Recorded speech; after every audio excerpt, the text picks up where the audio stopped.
Hello my beautiful souls! Welcome sa ating tarot reading sessions. Keep in mind, general reading po ito, maring mag-resonate, maring hindi. Kunin nyo na lang po kung para sa inyo and leave the rest. Maring mag-shift na energies or magkabaliktad ang sitwasyon. Kaya kayo na pong bahala kung saan kayo nakalugar sa reading natin. So, let's see.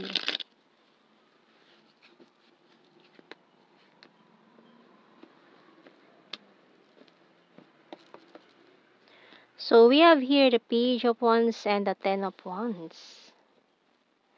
The Moon and Temperance. Seven of Wands and the Four of Pentacles.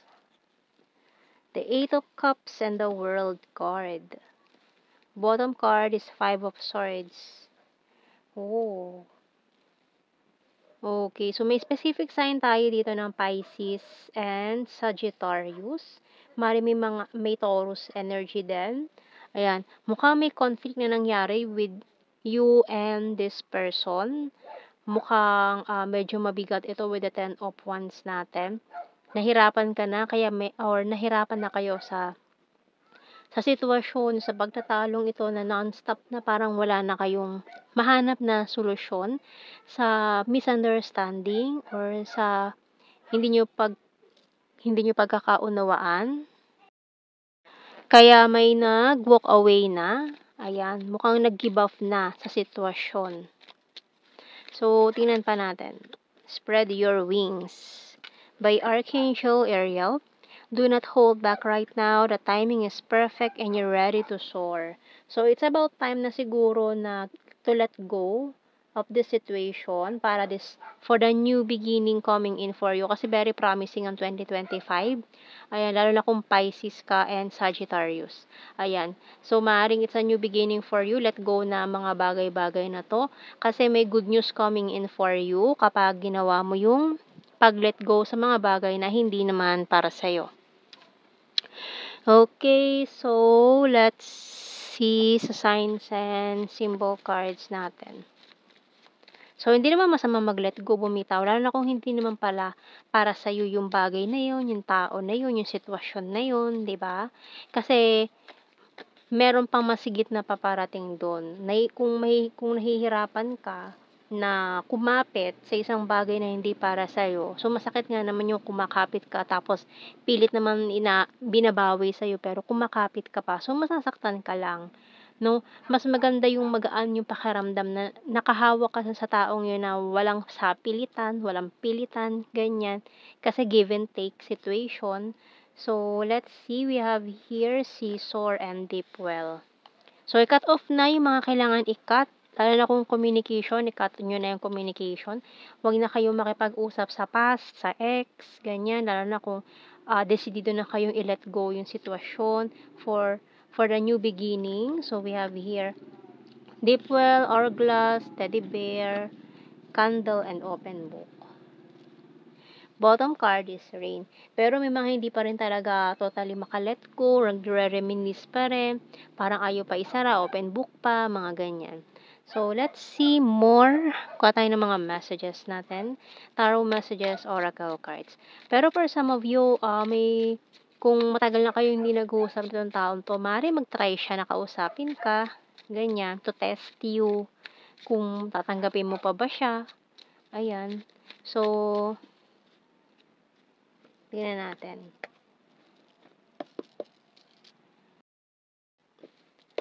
Kumbaga itong taon to, testing the waters eh.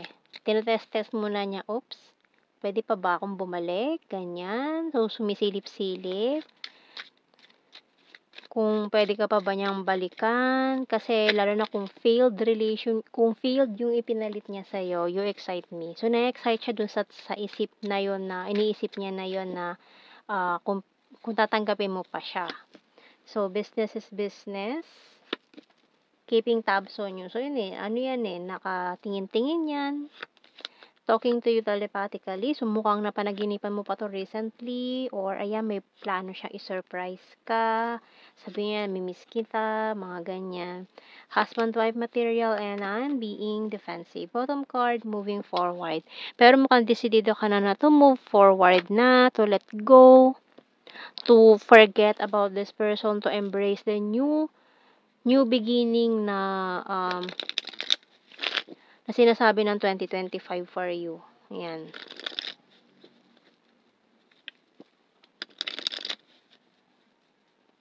For some of you, mukhang kilala nyo na itong tao to since childhood. Kaya kilala nyo na siya. So, we have here, you don't know how hard it was to let you go. So, marami niyang sasabihin sa'yo na matatamis sa salita para lang bumalik ka sa kanya. Ayan, kung para tanggapin mo ulit siya. Lalo na kung may ano lang siya, hidden agenda kung bakit siya gustong bumalik. I know I messed up everything. I knew exactly what I was doing. I want to feel that way again. Kasi nga gusto niya ulit makuha yung nakukuha niya sa'yo. May ano siya may nakukuha siya sa'yo eh. Ayan, lalo na kung energy mo pala yung kinukuha niya, energy vampire, mga ganyan, or pera, material things, opportunity, or kung ano man tong nahihitaan niya sa'yo, mga ganyan. I'm grateful for the spiritual lesson. I look for you everywhere. I feel you even though we are apart, and I wish I could share my good news with you. So, mukhang ang bungad niya ngayon, nagbago na siya. Kumbaga, ipagmamalaki niya sa'yo yung mga achievements niya eh. Yung trabaho niya ngayon, na okay siya, matagal siyang naging single, hinanap niya muna yung sarili niya, pwede mga ganyan yung bungad niya sa'yo. And I left when I saw you with someone. Oh, okay. So, yun, sa third party situation. Ayan. So, let's see. Kuha tayong blue card. We have here celebration, balance, and manifestation. So, i-manifest mo yung taong para sa'yo. Kasi kung paulit-ulit na lang mangyayari, yung mga bagay-bagay na ganyan, 'di ba? Parang wala tayong natututunan sa buhay. So, let's see kuha tayo ng initials. We have here letter B. N-Y-M. Letter H, D, G, N, T. Ayan ang ating initials. And, kuha tayo mga cards, general signs and messages. So, ayan, wag na magpapakatanga, ha, ayan, wag na sa mga ganyang klase ng tao. Know your worth. Okay, so, let's see, general signs and messages. So, ito, keywords na lang. Hindi na natin kailangan i-explain more deeply. Naintindihan nyo na yan. So, we have here present lover. So, mukhang for some of you, mukhang guguyuin lang kayo niyan. Kunyari, single siya pero may tinatago siya na person pa. So, we have here emotional. Libra. Number 4 and June. Past person. Fantastic friend. Cute and chubby. So, hanapin mo tong future lover mo. Ayan. Practical. Aries. Funny, has a dirty sense of humor, and sweet. Sarcastic, caring, Aquarius, Luzon, October, air sign, Gemini, Libra, Aquarius. Overthinker and travel. So, pwede kang mag-travel to see the world. Ayan, to see the world. Ayan, di ba? So, kaya nga nakalagay dyan na message ng Archangel natin, spread your wings. Mag-explore ka. Mamasyal ka. Mag-enjoy ka sa buhay mo this time. Ayan, lalo na kung na-deprive mo rin yung sarili mo sa pagmamahal mo sa taong yan. We have here, January, flower, hilarious, and number 3. So, kuha pa tayo ng isa. High expectations. So, wag mo ibababa yung expectations mo sa mga taong ito na gusto mong mahalin. No, hayaan mo na mag-ano rin sila, mag-effort din sila for you. Hindi yung ikaw na lang lagi ang magbibigay. Mauubos ka niyan, no? Hindi ka na makakapagbigay kung empty cup ka na. So, bigyan mo rin ng time yung sarili mo, mahalin mo rin yung sarili mo this time.